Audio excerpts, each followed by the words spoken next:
এই রোদ, এই ঝড়, এই বৃষ্টি মনে হয় হতে পারে বন্যার সৃষ্টি। সম্মানিত দর্শক মণ্ডলী, আমরা এই মুহূর্তে সুরমা নদীর ব্রিজের উপর উপস্থিত হয়েছি। সুরমা ব্রিজের উপর থেকে আমরা দুপাশের অবস্থা আপনাকে দেখাচ্ছি। যেন মনে হচ্ছে এইভাবে যদি সারাদিন বৃষ্টি হয়, মনে হয় সুরমা নদীর দুপার উপচে পড়ে শহরের দুপাশ বন্যার পরিস্থিতি সৃষ্টি হতে পারে।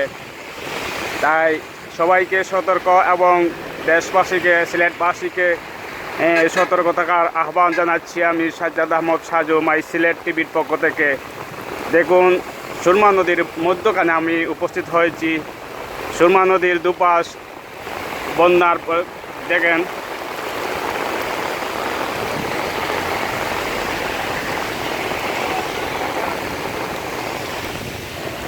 সুরমা ব্রিজের উপর আমি উপস্থিত হয়ে আপনাদেরকে দেখাচ্ছি। এই হচ্ছে বন্যার দুপাশ, নদীর দুপাশ।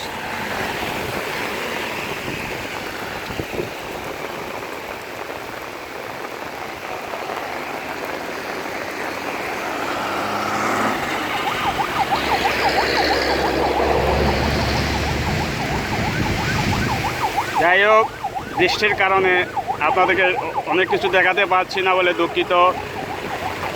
আশা করি একটু পর বৃষ্টি থামলে আপনাদেরকে আবার দেখানোর চেষ্টা করব। সবাইকে অসংখ্য ধন্যবাদ মাই সিলেট টিভির পক্ষ থেকে।